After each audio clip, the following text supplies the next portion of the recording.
Does it feel like medicine has failed you? It's all pills and procedures? Have you seen the overreach in healthcare policy and politics? I want to empower you with the knowledge that you need to make your own best decisions. Welcome to the Underdog RN podcast. Knowledge is power, so empower yourself. Welcome back to the Underdog RN podcast. So I want to kind of take off where we left off last week, where I talked about why I chose Underdog RN for the name of this podcast. And, we also discussed burnout in nursing and healthcare kind of in general. We discussed some of middle management's roles in that burnout and their role in nursing support as a whole. I also kind of mentioned how roles in leadership have been taken over and made into these like yes man positions rather than really being facilitators of communication amongst the people on the ground floor into the corporate kind of leadership. So I talked about a little bit about what I'm doing about my burnout, and so I want to kind of expand on that with you. I do want to start with kind of a warning as far as the fact that there is some details here that, might upset some people or, be, I guess, triggering in a way. I share a couple of stories about experiences that I've had that were very traumatic for me in my career. And I give some detail, I want to be straightforward with you about the kind of things that we see and do and don't really get to talk about as much because people are scared and it's a very difficult situation. So nothing here contains any kind of HIPAA, obviously, or, anything that hasn't happened somewhere else, in different hospital settings or places. So with that, I do want to talk about what I've been doing lately to help with my burnout. So, obviously, like I've been kind of rejuvenated in some of the things that I'm seeing where I work, with recoveries and, really feeling like I'm playing a role in people's care and doing things at the bedside. But the biggest thing that I think that I've done that's really helped me was actually my husband's idea. And, I really have this strive, or I have this passion that I have felt as a calling since I was young that I want to change the world.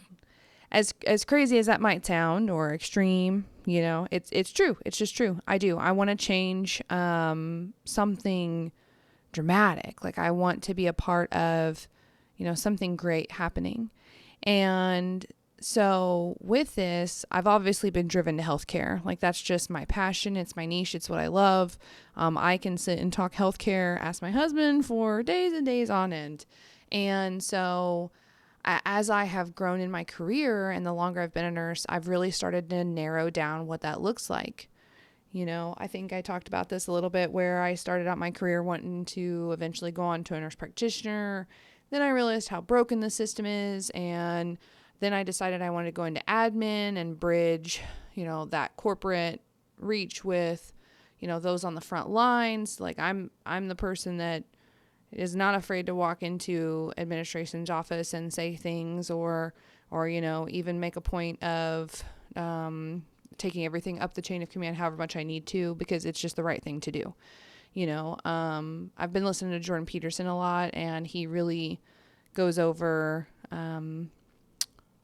when things are built in truth, they are typically seen as right or the good thing to do. And so it's very interesting. He's got a lot of good points that are intriguing, I think. But I've really started to narrow this down to nursing culture and patient care. We've gotten away from it being patient-centered. Like you see that all over the place. But really, it's a mill. It's like a system and a mill of just, this person comes in with this complaint, so we do these things, and we do these things, and we do these things. And, we've talked about the standardization and then standards of care and different stuff. And I do want to get into that, but I have some things I really want to discuss tonight. So what I've done is I've started having coffee with some other healthcare professionals. So this started out, my husband, he says, he's like, you need to, there's a lot of mentality of build your tribe kind of going on. And I guess it's similar to that. And so how it started, I have two old friends that I've done some previous projects with, and one of them kept kind of talking like, we should have coffee. And I'm like, you know what? I can fit in an hour or two early in the morning before my children are awake or before my husband has to go to work and sit down and have coffee. So one is a nurse and the other one is in research. And now it's like growing exponentially. Like I've been inviting people that I know from all different parts of my career and, to sit down and just have a cup of coffee. And we all just like get to talk to each other. So I'm really excited about this. It's coming up here in the next week. And I think it's going to serve some really big purposes, building networks, connection, relationships. For me personally, it's taking away time from home to just be me, Brittany, rather than, mom, wife, nurse, caregiver, chauffeur, whatever, all of those roles that we parents and just people play for others. And I think that each person that's coming has a different purpose. Like everybody's very excited about this. And I'll be talking to one other person about it that, I would be interested in getting to know more or spending more time with. And somebody overhears and they're sitting there and they have kind of the demeanor of an expectation of an invite. You can just pick up on that. And I just invite them too. And so now I think it's grown into like almost 10 people. And so I'm really excited about this.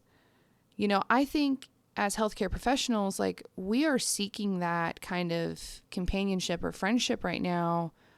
And there's for some reason, there's this mentality that we work together. We already spend so much time together, but really that puts a significant limitation on our interactions and our ability to bond and build those relationships. It takes purposeful time outside of work to turn that kind of thing into a real friendship.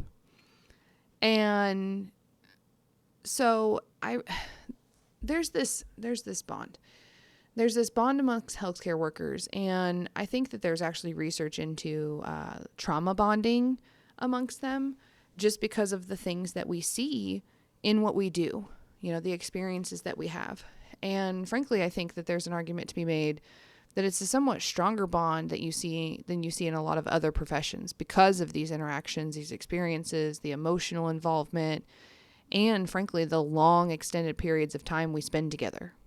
You'd see this in EMS workers, something outside of healthcare. I think about is cops that ride along together for, long periods of time and years and things like that. What you have to consider. So have you ever spent 12 hours straight working next to someone, experienced a traumatic event that shakes you to the core of your very being, and then leaned on that person physically, emotionally, mentally? This might be someone that you only see at work, or could be only the third or fourth time that you've seen this person. Before that, they were a complete stranger. That kind of thing occurs in ERs all around the world every single day. And in healthcare settings, just random settings, it's more likely in those high critical areas because of the likeliness of something traumatic happening, but it does happen just kind of everywhere.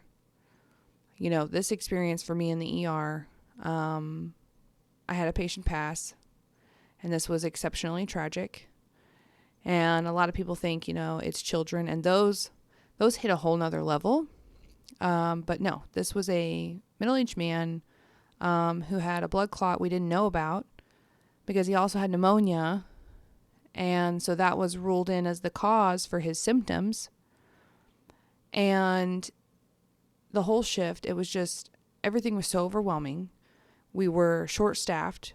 There were traumas back to back.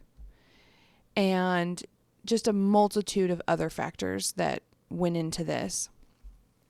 And I blamed myself. I still do somewhat. I was his primary nurse, and I did all the things I was supposed to. I gave him his medications, antibiotics, I checked on him, got him everything he needed when he asked for it, monitored his vitals, documented, performed assessments. I mean, I did all the things that you're supposed to do. And even when he had some increasing oxygen needs, I notified the physician and got orders for a scan, what we call a CTA, that looks at the blood vessels to see if there are clots, and some lab work called a D-dimer that's used to detect clotting. But by the time the lab work came back extremely high, he was already coding. And the scan was non-emergent because he was stable, but I mean, it was a priority. Like, I had communicated with that department about getting it done and how, we had concerns for this and, but I mean, when you have a trauma come in and someone could be paralyzed or need surgery because they have extreme internal bleeding, you just have to prioritize that, all of this happening, I cried. I cried a lot. I sat aside for a little while after everything. But I broke when they called it. I broke seeing his family, say goodbye. I just kind of broke down, like, writing all this up, documenting, and it stuck with me for days, weeks after, and it still randomly hits me, the whole experience, and just replaying over in my mind what I could have done differently. And I share this experience with other nurses or new nurses that I train so that hopefully they may learn something from it. Ultimately, there's nothing we could have done. There was no way to know, like, you don't just order every test under the sun. Like, once you find a cause that fits all the symptoms and makes all the sense, and hindsight's always 20/20, but they're just, and I can't say with better staffing or more support, what would have happened. I just know that there was no reason to suspect that there was any other issues until there was a reason. And, we did what we were supposed to after that point. But that's not good enough. Someone still died. And so when this happened, my coworkers, my, nurses, practitioners, aides, everyone, told me there was no way for me to know, and that I was such a good nurse, and, they tried desperately to console me. And I pulled myself together and finished that shift. But the kind of toll that takes on you mentally, emotionally, and the amount of physical exhaustion that you feel, it all just hits on a different level. I can't say that anything would have changed or that I would have been able to save him. I've seen blood clots go badly before, and we do everything we can. It's just, if you're a believer, we ultimately, don't have control. Like, if it's time, it's just your time. And, but we in healthcare like to fight that, as much as possible. And so, I don't know. I carry that with me still to this day. And this was years ago. The very first code that I was ever in, I had been a nurse on my own less than like 6 months. Not very long at all.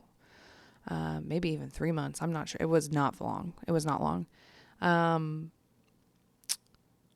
I actually went in to take her vitals, 10 minutes before she coded. And they were all perfectly normal. I had to give her some blood pressure medication for her nighttime med pass, and you have to have a blood pressure documented within the hour to administer them. So I had checked a full set of vitals. Everything came back great. There were no issues. I noticed that her telemetry batteries were getting low, and I went to the nurse's station to replace the batteries, which was only a few feet outside of her room. She was not far from the desk. And I turn around and her call light comes on. And I'm like, I'm heading right back in there. I told her that. What's going on? Midway back to her room, I hear, I need Brittany. So I kind of rush into the room, and she says, I'm throwing up blood. And I look around, she's sitting straight up.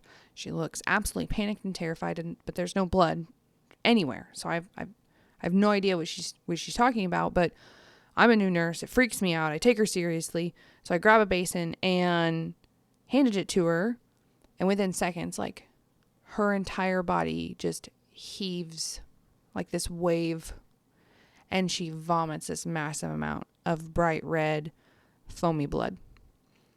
I scream for help. I need some help in here, and this much more seasoned nurse comes in. She calls a rapid response, which is a system that hospitals use if a patient has a changing condition, is declining, or just needs some kind of immediate evaluation or escalation in care. So this page goes out, and the charge nurse of an ICU comes, typically the house supervisor, who's the nurse in charge of kind of overseeing hospital operations for that shift, comes, and usually you get your whole unit staff, at least checking in if we don't need more, just need more hands in there. So they're like, we set up suction, and we're trying to suction everything, and she can't breathe. Like, she's just over and over, it's like this heaving, this blood, and this basin's filling up. It's on the bed. I mean, it's just, it's crazy to even repicture.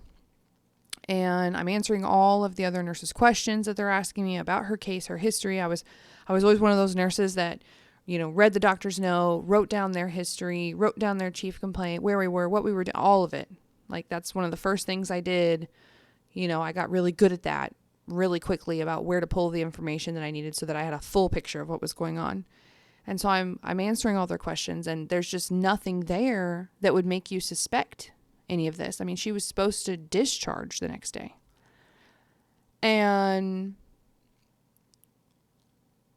I don't even remember, honestly, what she was there for. But there was absolutely nothing to indicate that she should have GI bleeding or just anything crazy like this to happen. And so the rapid response team comes, and within just a few minutes, she stops vomiting, she falls back, and she's limp, and she's gray. And her abdomen is like growing unnaturally fast. She's not responding. They call a code. The ICU team and the other nurses from my unit run the code, and I'm just standing there in shock and horror. And I just remember thinking, she was fine. She was fine. Like, she was fine. Her vitals were all stable. She was fine. And then the house supervisor puts her arm around my shoulders and pulls me to look at her, and gets very close to my face. And she says, your first code? Yeah. And my voice is shaky, and everything else seems to gray out, and I feel like the only thing in the whole world is her and I.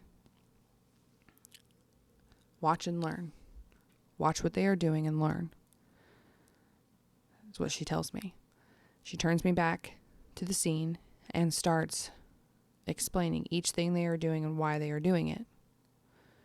They call the husband and the chaplain, and as terrible as this sounds, it's just true. The physician on staff or on call for the unit was, he just tried to leave without even talking to anybody.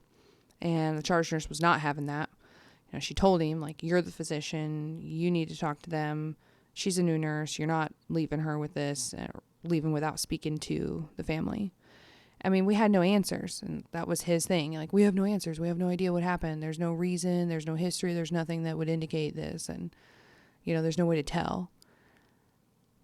Which is not an excuse by any means, but I mean, you still have to go talk to them. And so he did. And I'm just still in this shocked aftermath. Like, I was just having a conversation about like family with this woman and her career and, excited to get out of here and all these things, and everything was great.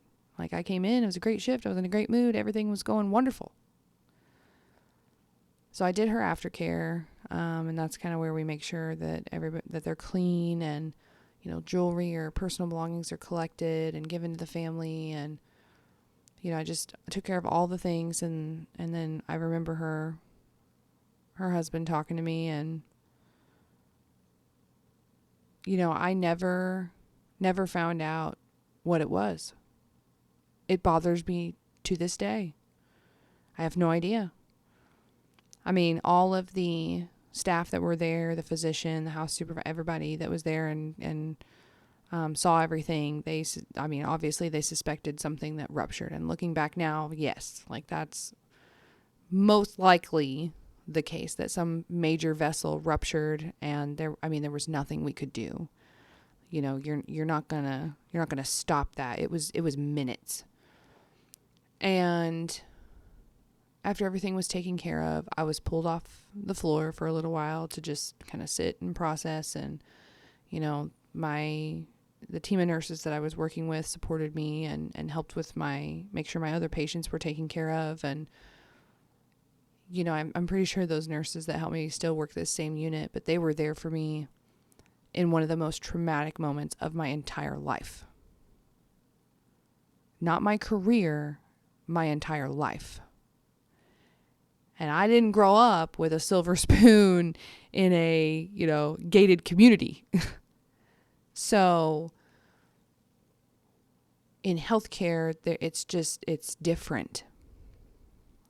Without the encouragement and the processing and the support from all of that staff, all of those nurses, the aides, everybody, I don't know what I would have done. For 2 weeks after that, I rounded on patients so frequently that quite a few times I was told, I will call you in here if I need you. Because I just didn't trust it. Like, that people can die at any moment, anything, car wreck, whatever, just like traumatic things happen every single day, and people die every single day, every minute, all the time. Like, it happens, and we know that in the back of our minds. But when you have been there and seen, like, this person was fine, they're going home, they're stable, they're great, they're fine, and their vitals, like, everything was fine. And within 10 minutes, she's just gone. She's just gone. I was absolutely terrified. I was so scared that somebody was just going to die on me, and I wasn't going to know, or I wasn't going to be able to help them, or I take it personally. I take personal responsibility for every single person that I care for. And I couldn't sleep well. I was like a shell of a person. And I just couldn't quit reliving the situation over and over and over and over in my head. I'd be driving home and it would just be haunting me. I would be out with my family and just thinking like, oh my gosh, they could just die any second. Like, somebody here could just die. And when you experience that for the first time ever in life, your career, anything. My husband saw a skateboarder hit by a truck one time. He's non-medical, period. Just non-medical. Does not do it. And he saw that, and he talks about seeing that happen, how traumatic it was for him to see a human being get flung like 20 feet or something crazy, and then going over and seeing the guy, and I mean, what it has done for him. Like, healthcare people see traumatic things like that every single day. every single day. And so there's this, I don't even know how to describe it. It's this, I call it a trauma bond. I mean, that's all I've come up with so far. And there's just, it hits some other level. You know, like I had seen someone die before this, but it was in hospice care. You know, it was an elderly woman who I was helping the family give her medications and take care of her. And it was peaceful and expected. This was a completely different situation. You know, the kind of trauma that we see, the variety of people that we interact with, it's just different. Healthcare is personal, and that's not just for the patients.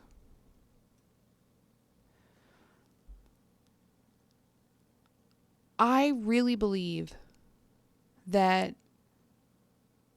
nurses are a backbone in healthcare, the backbone of healthcare, and that our most important role is as a patient advocate. So like each person that you take care of as a nurse, you are responsible for their care.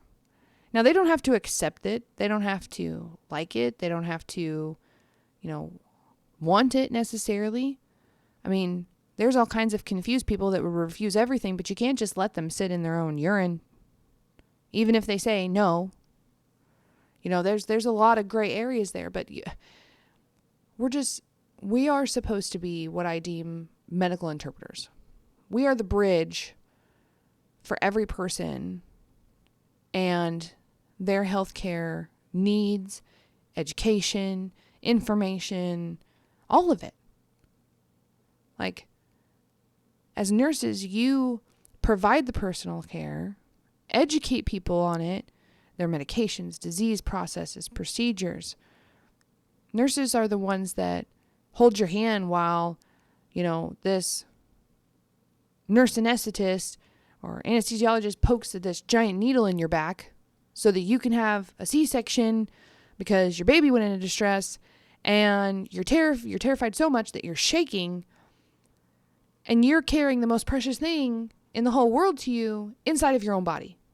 You're huge and you haven't slept for weeks and there's just a nurse in front of you breathing with you, talking to you, getting you through these traumatic times that sometimes are the best moments of your life, but also some of the worst moments of your entire life.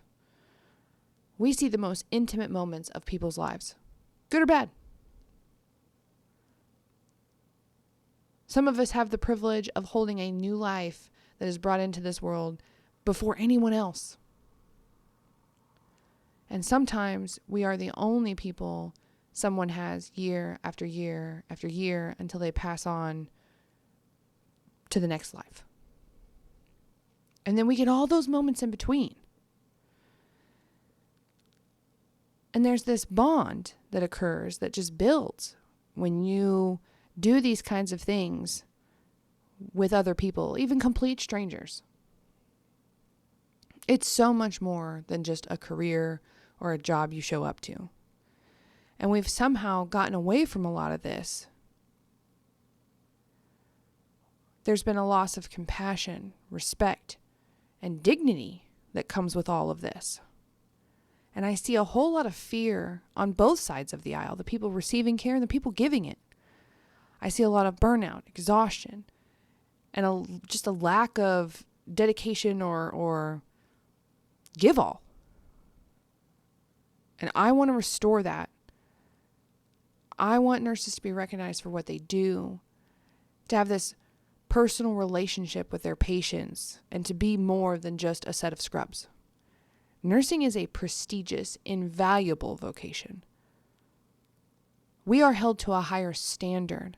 There are expectations for our behavior, for our presentation, for what we do and say, because of all of the different roles that we play. You're an educator, you're an advocate, you're a caregiver, sometimes you're somebody's faith leader or faith in the moment. You are this pillar in a sea of just emotion and confusion and worry. This is why nurses are the most trusted profession for over 20 years now.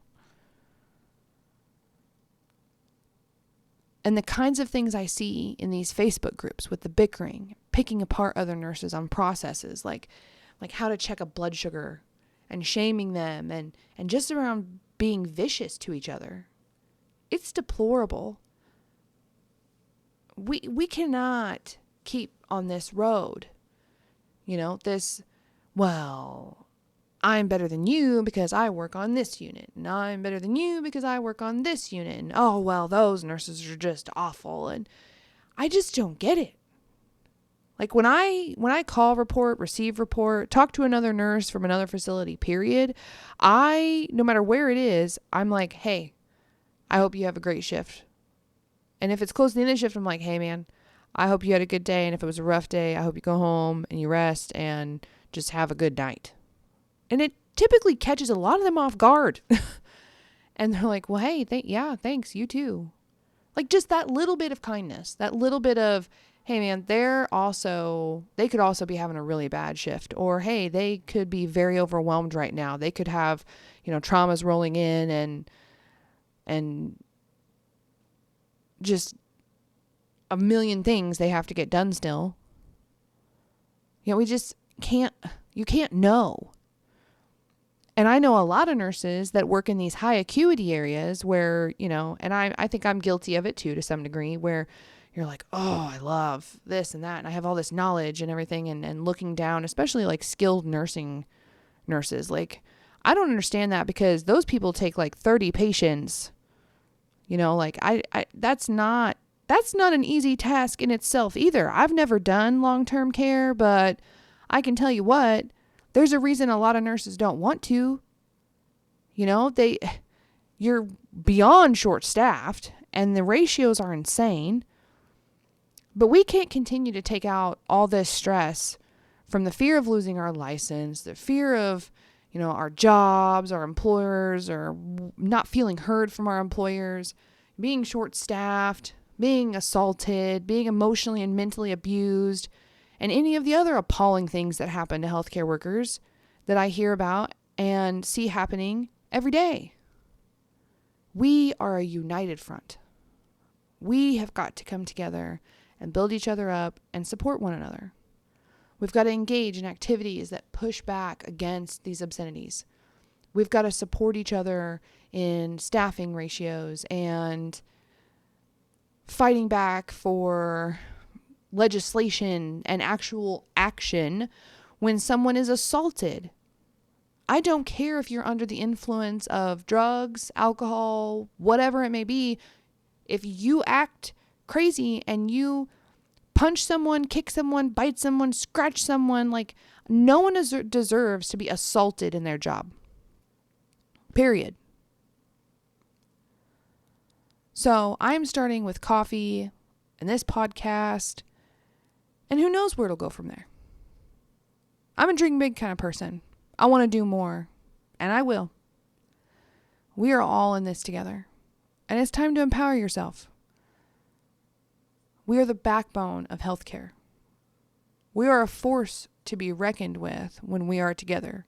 You have seen that before when public figures put their foot in their mouth about what nurses do and don't do and yada yada. So be encouraging, be kind, be strong.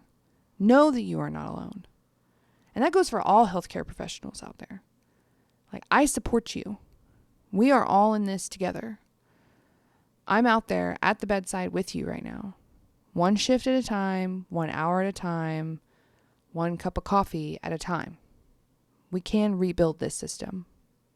You got into healthcare for a reason. So I hope you remember that. Call upon that when you're facing these, what seems like the impossible dark times, and it's never going to get better, and we're never going to get out, and the system's just getting worse. And seek out like-minded people and find some time to decompress, and find others that will encourage you and help you, and then turn around and be that for someone else. be their hope. Because the weight that that carries is insurmountable. I hope that this inspires you to get involved, to just start out with a cup of coffee. Who knows? That might be your next best friend or the person that saves your life, your kid's life one day, or, I mean, you never know. It's just, the possibilities are endless. Thank you for listening. I really appreciate your time. And as always, if you ever want to reach out to me, you can email me at contact@underdogrn.com, and I will talk to you next week. Thank you for tuning in today. I hope that you found some of the information insightful and helps you advocate for your own care or someone else's. I want to encourage you to follow me on Twitter, Rumble, YouTube, Telegram. You can also find me at my website, underdogrn.com. Knowledge is power, so empower yourself, and let's make it make sense.